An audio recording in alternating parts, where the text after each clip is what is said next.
Welcome to my channel. இன்றைக்கி நம்ம mutton pulao recipe தான் பார்க்க போகிறோம். இந்த இஃப்தார் ஸ்பெஷலாக நம்ம மட்டன் புலாவ் ரெசிபி பார்க்க போகிறோம். இந்த மட்டன் புலாவ் பார்த்திங்கன்னா ரொம்ப டேஸ்டியாக இருக்கும். ரொம்ப ஈஸியான மெத்தேடு தான். ரொம்ப டிஃப்ரெண்ட்டாக இருக்கும், நல்லா டேஸ்ட்டாக. நீங்களும் இந்த மெத்தடில் ட்ரை பண்ணி பாருங்கள். எல்லாருக்குமே ரொம்ப பிடிக்கும். இது செய்கிறது பார்த்திங்கன்னா ரொம்ப சிம்பிள், ரொம்ப ஈஸி.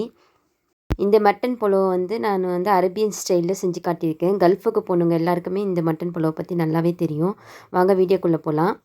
இப்போ நான் எண்ணெயும் நெய்யும் சேர்த்துருக்கேன் தேவையான அளவு சோத்துக்கு. அதுக்கு பட்டை, ஏலக்காய், கிராம்பு, சோத்து எல்லாம் 2 சேர்த்துருக்கேன்.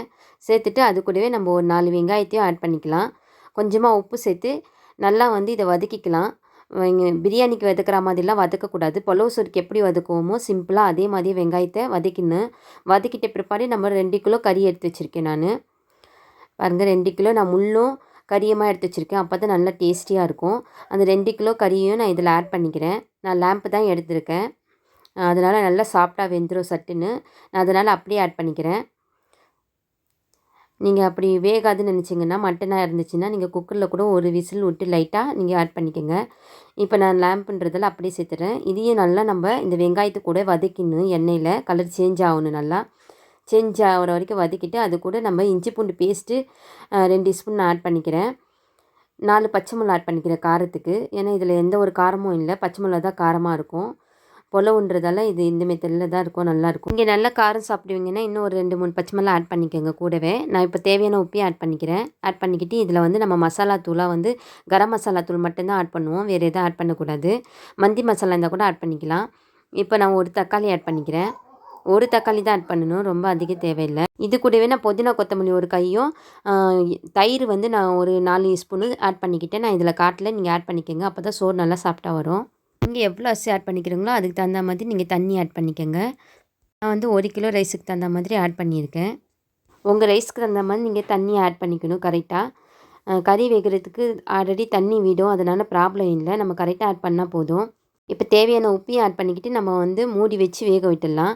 அதுக்கு நடுவில் நம்ம இந்த சோத்துக்கு டெக்கரேட் பண்ணுறதுக்கு கேரட்டு, அரேபியன் ஸ்டைல் சொன்னேன்ல, அதனால் நம்ம இதில் கேரட் ஆட் பண்ணால் தான் நல்ல டேஸ்ட்டாக இருக்கும்.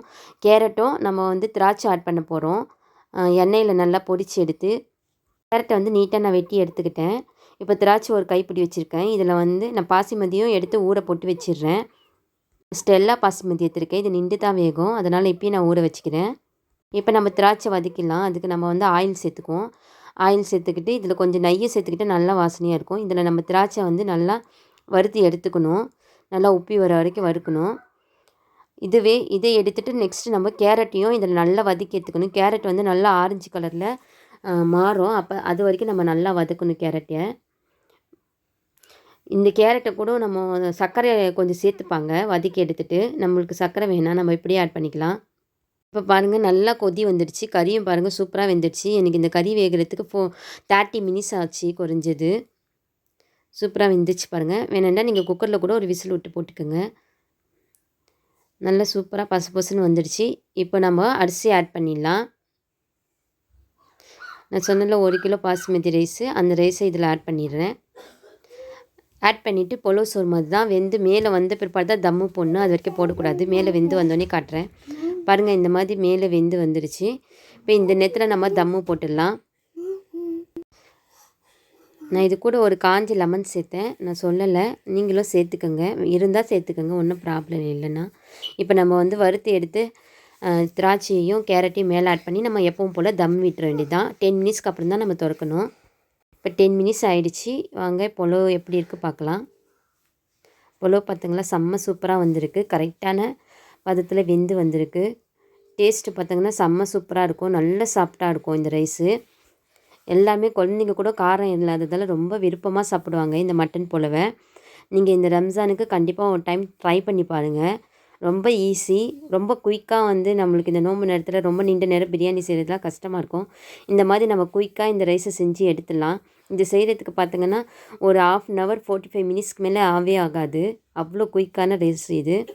எல்லாருமே ரொம்ப விருப்பமாக சாப்பிடுவாங்க. கண்டிப்பாக நீங்கள் இந்த மாதிரி மட்டன் வாங்கினீங்கன்னா ட்ரை பண்ணி பாருங்கள். செம்ம சூப்பராக இருக்கும். இந்த புலாவுக்கு வந்து நிறைய பேர் இருக்குது. இது யாகானி புலாவுன்னு சொல்லுவாங்க, ஆப்கானி புலாவுன்னுவாங்க, அரபியன் புலாவுன்னு சொல்லுவாங்க. நான் வந்து அரபியன் புலாவையே நம்ம இந்தியன் ஸ்டைலில் செம்மையாக செஞ்சு காட்டியிருக்கேன். அதனால் இந்த மெத்தடை நீங்கள் கண்டிப்பாக ட்ரை பண்ணி செஞ்சு பாருங்கள். இந்த வீடியோ பிடிச்சிருக்குன்னு நினைக்கிறேன். இதை பார்த்துட்டு எனக்கு மறக்காமல் லைக் பண்ணுங்கள், ஷேர் பண்ணுங்கள், சப்ஸ்கிரைப் பட்டனையும் சேர்த்து அழுத்திடுங்க. நான் அப்போ தான் அடுத்தடுத்த போடுற வீடியோ உங்களுக்கு நோட்டிஃபிகேஷனாக கிடைக்கும். மறக்காமல் லைக் பண்ணிவிடுங்க. தொடர்ந்து சப்போர்ட் பண்ணிட்டு வரவங்க எல்லாருக்குமே ரொம்ப ரொம்ப தேங்க்ஸ். பாய்.